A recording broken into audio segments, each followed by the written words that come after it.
नमस्कार साथियों, आज अपन बात करेंगे वर्णमाला परीक्षण के पार्ट 2 पर, जिसमें पहला प्रश्न दिया हुआ है ORIENTATATION के दूसरे, चौथे, नौवें और 10वें एक अक्षर का केवल एक बार प्रयोग करते हैं अक्षरों से कितने अर्थपूर्ण शब्द बनाए जा सकते हैं। यदि एक अर्थपूर्ण शब्द है तो उत्तर में एर लिखना है, दो अर्थपूर्ण शब्द हो तो उत्तर में ओ लिखना है, तथा दो से अधिक अर्थपूर्ण शब्द हो तो उत्तर में एम उत्तर देना है, और कोई भी अर्थपूर्ण शब्द नहीं हो तो उत्तर में एन उत्तर देना है। तो देखना यहाँ पर ORIENTATATION, इसमें देखो दूसरा आर, चौथा ई, पांचवा, छठा, सातवां, आठवां, नौवां क्या है ए, और 10वां क्या है टी। ये हो गया 9वां और ये 10वां, ये दूसरा और ये चौथा। इनसे अर्थपूर्ण शब्द बनाने, कितने अर्थपूर्ण शब्द बनते हैं। देखो एक तो बन गया RATE, रेट। पहला वाला क्या हो गया RATE, पहला हो गया।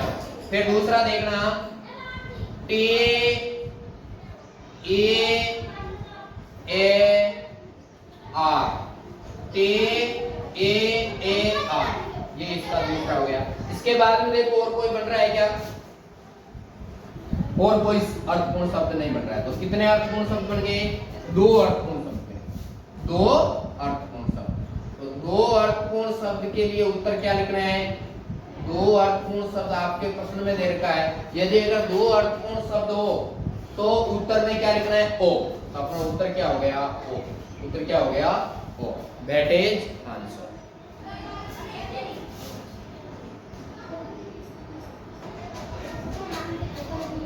अगला प्रश्न देखना, यदि फोटोग्राफ PHOTOGRAPH शब्द के पहले और छठे अक्षर को आपस में बदल दिया जाए तथा दूसरे एवं सातवें अक्षर को आपस में बदल दिया जाए तथा आगे भी इसी क्रम में बदलें, तो आपके दाहिने ओर से गिनने पर कौन सा अक्षर चौथे स्थान पर आएगा। तो देखो पहले अपन इस शब्द को लिखते हैं PHOTOGRAPH। अब देखना पहला, दूसरा, तीसरा, चौथा, पांचवा, छठा, सातवां, आठवां, नौवां, 10वां, ये 10 अक्षर हो गए। इसके 10 अल्फाबेट है। तो देखो पहले को किससे बदल रहे हैं, छठे से, दूसरे को सातवें से, तीसरे को आठवें से, चौथे को नौवें से और पांचवें को 10वें से। इस प्रकार से बदलना है। तो जहां पहला है वह छठा लिखो, तो पहले ही पहले क्या आ जाएगा जी। जहां दूसरा है वहां सातवां लिखो आर, जहां तीसरा है वहां पर आठवां लिखो ए, जहां चौथा है वहां नौवां लिखो पी, जहां पांचवा है वहां 10वां लिखो एच, और फिर जहां छठा है वहां पर पहला लिखो पी, जहां सातवां है वहां पर दूसरा एच, जहां आठवां है वहां पर तीसरा ओ, और जहां नौवां है वहां पर चौथा टी, और जहां 10वां है वहां पर पांचवां ओ। इस प्रकार से अपन ने क्रम परिवर्तन करने पर अपने पास ये अल्फाबेट प्राप्त हुए हैं, GRAPHPHOTO। अब ये कह रहा है आपके दाहिनी ओर से, ये कह रहा है तो आपके दाहिनी ओर से गिनने पर, ये भाग दायां है और ये बायां है, दाहिनी ओर से गिनना है। दाहिनी ओर से गिनने पर चौथा अक्षर कौन सा होगा, तो यहां से इधर से गिनूंगा, पहला, दूसरा, तीसरा और चौथा एच। अपना आंसर क्या हो गया एच, चौथा अक्षर कौन सा हो गया एच, दैट इज आंसर।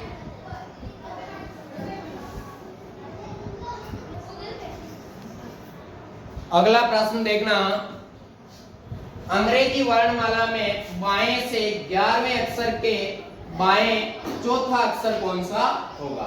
तो इसमें आपको वही वर्णमाला के अल्फाबेट का अंकों का पता होना चाहिए, उनका क्रम आपको पता होना चाहिए, कौन सा अंक कितने नंबर पर आता है, कौन सा अल्फाबेट कितने नंबर पर आता है। तो देखना अंग्रेजी वर्णमाला में बाएं से, तो बाएं ये भाग है, बाएं से 11वां अक्षर, 11वां क्या है? क। 11वां क्या है? क।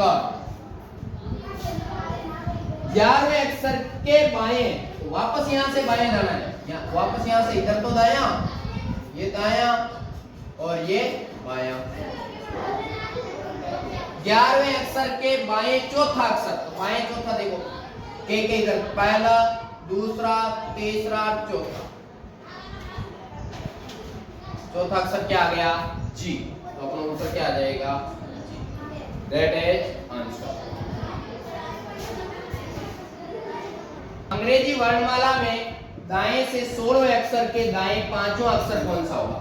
तो मैंने इसकी इधर से भी गिनती लिख दी है, कौन सा अक्षर कौन से पे आएगा, दाईं ओर से। तो देखो अंग्रेजी वर्णमाला में दाएं से 16वां, देखो कौन सा है दाएं से 16वां? इधर से 16 नंबर पर आ रहा क। 16वें अक्षर के दाएं 5वां अक्षर, यहां से फिर वापस दाईं ओर जाना है, ये इस तरफ दाईं ओर है, इस तरफ बाईं ओर, दाईं ओर 5वां अक्षर, पहला, दूसरा, तीसरा, चौथा और 5वां, क्या आ गया? पी।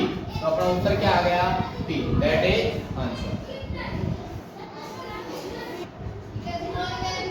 अगला प्रश्न देखना, अंग्रेजी वर्णमाला में बाएं से 8वें तथा दाएं से 9वें अक्षर के मध्य कौन सा अक्षर आता है? तो देखो बाएं से 8वां, यहाँ देखो 8वां कौन सा आ गया? एच। और दाएं से 9वां अक्षर, दाएं से 9वां देखना 1 2 3, यहाँ पर देखो 9 पर कौन सा आ रहा है? आर।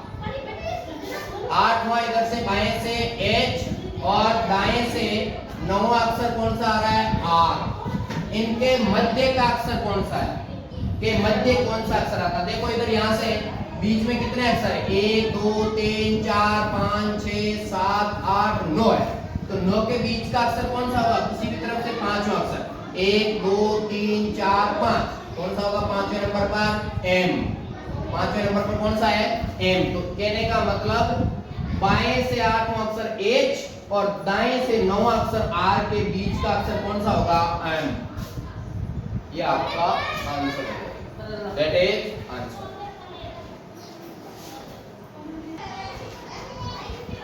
अगला प्रश्न देखना, यदि अंग्रेजी वर्णमाला के प्रथम अर्धांश को विपरीत क्रम में लिख दिया जाए तो बाएं से 17वें अक्षर के बाएं 6वां अक्षर क्या होगा?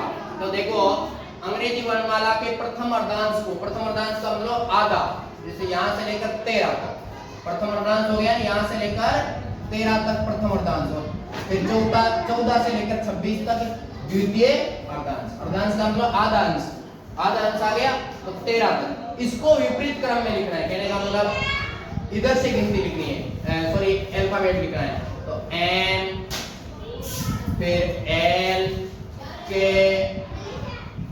जे, आई, फिर एच, जी, एफ, ई, बी, सी, बी और ए, इस प्रकार लिख दिया जाए। 1 2 3 4 5 6 7 8 9 10 11 12 13, यहां से गिनती हुई वापस 1 2 एम तक, फिर वापस N O P Q R S T, वो सेम वैसा का वैसा रहेगा। अब ये कह रहा है प्रथम अर्धांश को विपरीत क्रम में लिख दिया जाए तो बाएं से 17वें अक्षर, बाएं से इधर से 17वां, देखो 13 तो यहां तक हो गया, फिर 14 15 16 और 17वां क्या आ गया? क्यू। 17वें पर क्या आ गया? क्यू। 17वें अक्षर के बाएं, फिर वापस बाएं तरफ चलना है, इस तरफ बाएं कौन सी है? ये वाली दिशा के बाएं 6वां अक्षर, बाएं 6वां अक्षर, पहला, दूसरा, तीसरा और फिर यहां से चौथा, 5वां और 6ठा। क्यों? क्योंकि एम से इधर वाले तो उल्टा लिख दिया ना, तो यहां तक तो देखो क्यू के बाद में पहला, दूसरा, तीसरा और चौथा, 5वां, 6ठा, 6ठा अक्षर क्या आ गया? सी। तो सी अपना क्या आ गया? आंसर। सी अपना क्या आ गया? आंसर।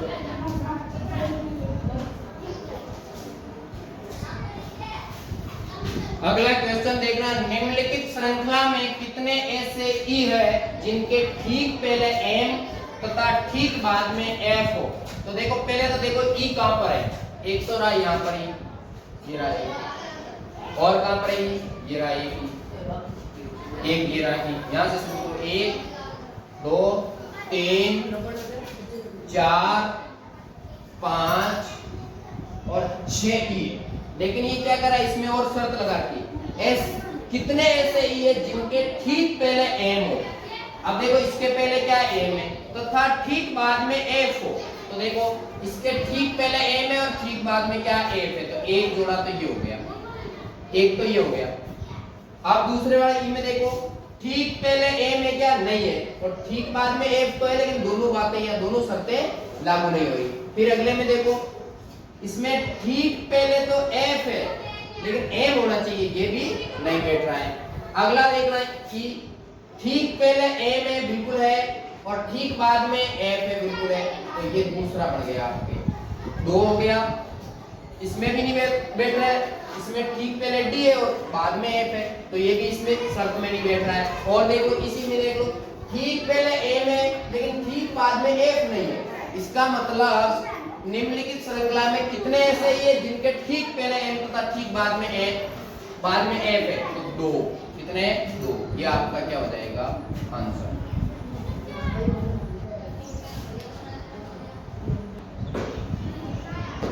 इस प्रकार अपन ने आज वर्णमाला परीक्षण के सभी क्वेश्चनों पर, सभी प्रकार के जो भी अपने क्वेश्चन बनते हैं वर्णमाला परीक्षण पर आधारित, उन सभी प्रकार के क्वेश्चनों पर अपन ने चर्चा कर ली है। ये आपके टॉपिक बिल्कुल कंप्लीट हो चुका है। किसी भी प्रकार के एग्जाम की यदि कोई तैयारी कर रहा है तो वर्णमाला परीक्षण पार्ट फर्स्ट और पार्ट सेकंड को बढ़िया तरीके से पढ़ लें, आपके किसी प्रकार की कोई समस्या नहीं आएगी। और भी किसी प्रकार की समस्या है तो आप कमेंट बॉक्स में आप कमेंट करें, मैं आपका सॉल्यूशन करने को तैयार हूँ। और आगे के रीजनिंग के टॉपिक आगे से आते रहेंगे, आप इनको देखते रहें। आप नोटिफिकेशन के बटन को या उस घंटी के बटन को दबा के रखें ताकि आने वाले वीडियो का नोटिफिकेशन आपको मिलता रहे और आप इस सूचना से अपडेट होते रहें। और सभी प्रश्नों को सभी वीडियो को आप एक बार नहीं 2 बार भी देख सकते हैं, बार बार देख सकते हैं, ताकि आपको समझने में किसी प्रकार की दिक्कत नहीं हो। धन्यवाद साथियों, लाइक करें, सब्सक्राइब करें और शेयर करें।